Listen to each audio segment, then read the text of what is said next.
Good morning, everyone. EagleX here. I am here with This Week in Digimon TCG, the 7th newsletter for the news and what's going on in the Digimon TCG world. If you have any questions about what's going on, I try to cover it here. And if you enjoy this content, please like, comment, subscribe, hit that notification bells. I try to keep you guys up to date with the latest information for what's going on in our game.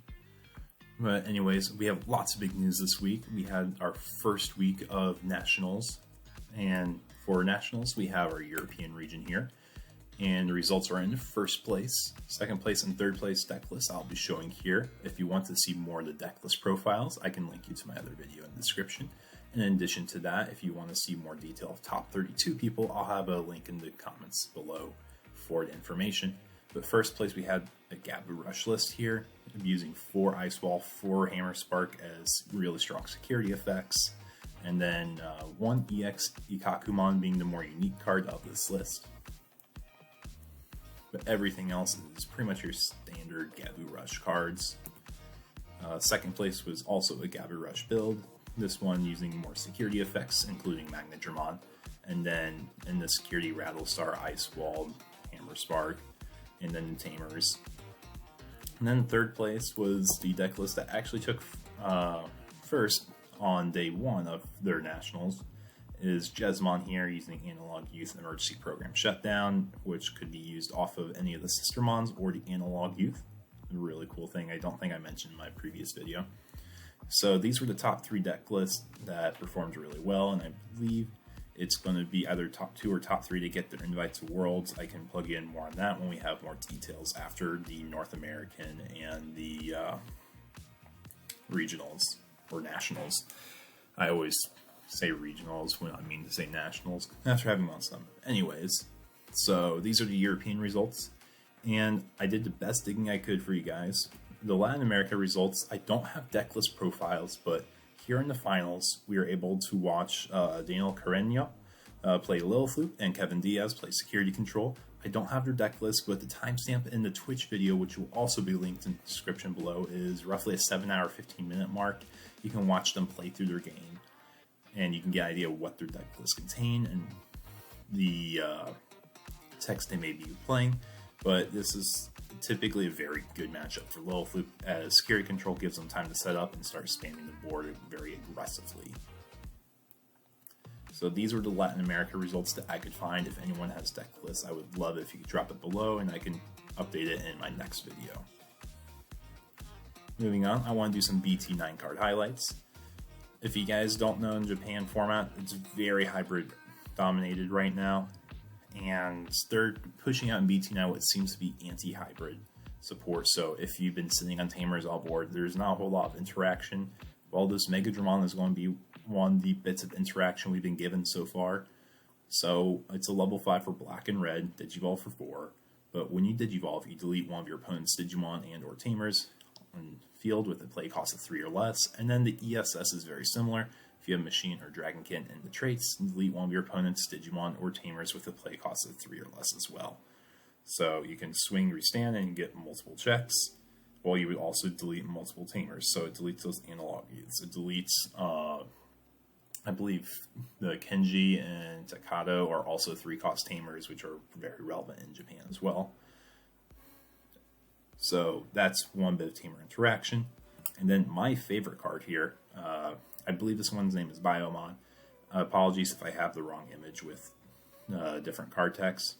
But the when Digivolving effect is to unsuspend up to 2 Digimon and or Tamers. Then for each of your opponent's unsuspended Digimon Tamers, you gain a memory. So you can Digivolve for 3 ideally. And then your end of turn effect, once per turn, for every 2 of your opponent's unsuspended Digimon and or Tamers, you trash the top card of their security. Again, more anti-Tamer, anti-hybrid boards that you really want to build. If you're sitting on 6 Tamers, that's 3 security gets trashed at the end of the turn with this anti-meta card. So I thought it was a really cool effect, and I wanted to highlight for my BT9 cards for this week.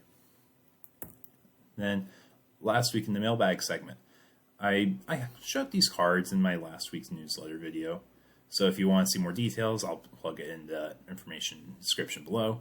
But we are shown the Ulforce Digimon Zero and the Arrow Digimon Zero cards, which we will get in our English pre-release format.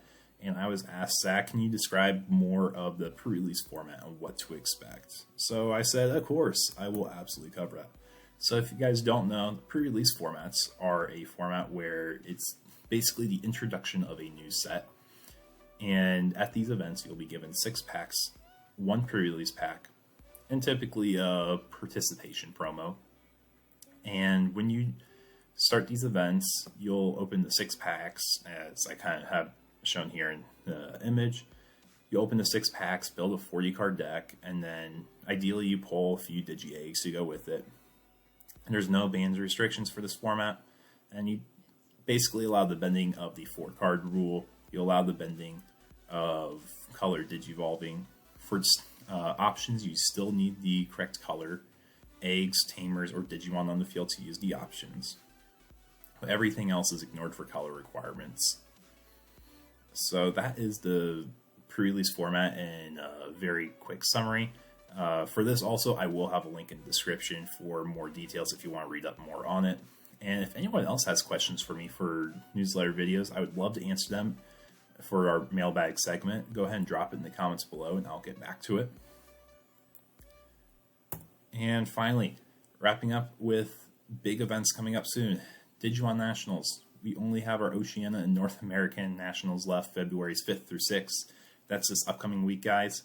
We saw Gabumon took really big precedence over in the European, not regional, national. I told you guys I would do it again.